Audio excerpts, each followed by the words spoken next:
So today I want to talk about my early miscarriage, also known as a chemical pregnancy.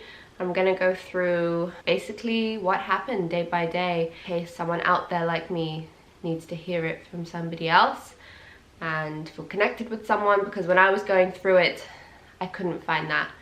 Over Thanksgiving break, we were away on a camping trip and I came back and I had some symptoms, very weird symptoms that I had when I was pregnant with Ava, my first. So I took a pregnancy test and there is always a chance I could be pregnant because I do natural family planning. I'm not on birth control, so there's always a chance. We always wanted a second child, we're just not actively trying to conceive. So I took the pregnancy test and I'm gonna insert the footage here of that day.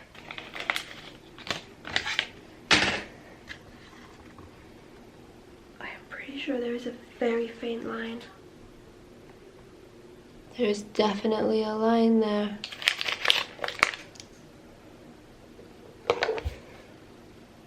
There is a line. Yep. And like none of them are super obvious, like, I don't know. Yep. Those are all positive. So as you can see from that video, the tests all came back very positive. They were when I took them and they still are now, even more so. I mean, yeah. This is my fertility tracker and I use this when I got that positive to keep track, and I knew as soon as I got that positive we were really happy. We told family straight away and yeah, we were excited. And so I knew I wanted to get a pregnancy test line progression sort of video to put up on YouTube to show that. So I was taking tests every day. This is basically what my notebook looked like. Bunch of pregnancy tests. And so, like I said, the first day I took one was the 29th of November. I was cycle day 25. I usually have a 28-day cycle. So I was supposed to get my period in about 3 or 4 days. And it came back positive. And these ones were all taken on that day. And that was 12 days past ovulation. And when I was pregnant with Ava, my pregnancy test picked it up at 10 days past ovulation. So I knew if I took these tests, I knew if I was pregnant, it would show up. It wouldn't kind of be like a yes or no situation. It would clearly show. And it did. And I took I took a cheap test strip and then I took 3 more tests just to be sure. But basically I then took one every day after. So on the 30th of November, it came back positive again. Very faint line, still very faint, but it was still not even the day I was supposed to get my missed period. I was still 13 DPO. A faint line is very possible. The next day was the 1st of December, and this was right in the morning that I was testing with my first morning urine, so the highest concentration of the HCG hormone in my system. So it should have picked it up, absolutely no problem at all. And I was taking them all at this time, so it was fair, basically. So on the 1st of December, 14 DPO now. Took the test again, very faint line. At this point I'm thinking, at 14 DPO with Ava, my line was strong. It was clear. But I'll insert videos here of what the test looked like. And I was like, that line is still very faint. Like, it wasn't even getting a little bit darker. It was significantly still faint. So the next day was the 2nd of December, cycle day 28. 15 days past ovulation. The day I was supposed to get my period, took the test, still a very faint line. Still positive, but it was faint. And at this point, I knew something was wrong. I could feel it in my heart. I knew these lines should be getting darker, and they should. I don't want to say they should because I'm not a medical professional, but as your pregnancy grows, the baby grows, the level of HCG in your system increases because it's producing more HCG, so you get darker and darker lines. So I actually took a couple more tests, 3 more tests that same day at the middle of the day and then at evening as well. And I did 2 different brands. And the lines were still so faint on all the different brands. So it wasn't like it was just one brand that was maybe just faulty. No, it was still so faint. And then that night, in the middle of the night, I had this sudden urge to get up because I felt wet as if I was getting my period, and I ran to the bathroom and yeah, basically I had gotten my period and I just, yeah, straight away when I saw the blood, I was like, yep, I'm losing it, you know, I'm having an early miscarriage. Yeah, it was heartbreaking for me, even though I was only 4 weeks. The baby doesn't even have a heartbeat, but it's still a baby to me. And I know that some people are like, no, it's not, but it is, it was to me. Yeah, I knew straight away. It wasn't just implantation spotting. This was full-on period bleeding. I went back to sleep that night.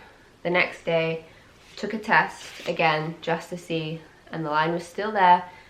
Still so faint, so faint. And even on the other tests at night, it's still there. Like, I'm looking, I'm crazy, I know. Like, I can still see the line. It's still there. So I was holding on to all hope that it would just get darker. One day I would just see a little bit more darkness. Yeah, I got full-on period bleeding that day. Basically got my period the day I was supposed to get it. And the next day I took a test, and then I couldn't see the line anymore. If it was there, it was so faint. And I was, you best believe, I was squinting my eyes in all different kinds of light, trying to see this line. Even now, no, it's not there. And then we were away for the weekend, so I didn't test for a couple days. It was good to get my mind off it, and just try to not think about it. And then when I came back, on the 6th of December, 19 DPO, I'd had my period for about 3 days now. The test was completely negative. And let me just mention, the day that I got my period, the next day I called my doctor because I had already scheduled a first appointment, ultrasound for the baby, for January. So I called in and said, I think I'm having a miscarriage. And I knew it was happening. I didn't need to confirm that I was having a miscarriage. I knew I was happening, and it was too early to do anything anyway. I knew what was happening. It was, like I said, I was only 4 weeks. They couldn't do an ultrasound because there wouldn't have been a heartbeat anyway if I was still pregnant. All I wanted was basically to have a blood work done, to just confirm that I even was pregnant in the first place. Even though I knew I was 100% I was pregnant. People were saying it could have just been a false positive. It was not a false positive. I knew in my heart. The tests, so many tests, there's at least 20 different tests here that all came back with lines. I mean, faint lines, but that's still positive. And it just kind of hurt everyone every time someone mentioned a false positive, because I kind of took that as, okay, yeah, maybe I'm crazy, maybe I was never pregnant and I'm just being dramatic. So I called my gynecologist and they told me to go to the ER. I obviously wasn't going to go to the ER with COVID going on and put myself at extra risk just for them to tell me something I already know, and then for them to send me a bill a month later for an insane amount of money, literally to tell me something I already knew. I wasn't going to go to the ER. So I called my primary care doctor, hoping, just asking if they could just do a blood test to confirm if I even was pregnant. And they said, no, you need to go to the ER. So that was it. I did not go to the ER. Yeah, I'm not making this video for people to feel sorry for me, because did you know that in the first 4 weeks, there is a 30% chance that you'll miscarry? 30%. I didn't know that statistic until I started looking it up. You can say roughly 1 in 3 women have a miscarriage on or before 4 weeks. That is an insane number. Insane. It's not like what I went through is uncommon. It's very, very, very common, and I don't think women talk about it enough. If I hadn't attested, I got my period the day I was supposed to get my period, so I never would have known. So I wonder now if it's happened before. So yeah, if you made it this far in the video, thank you for listening to me for, looks like about 15 minutes. Thank you.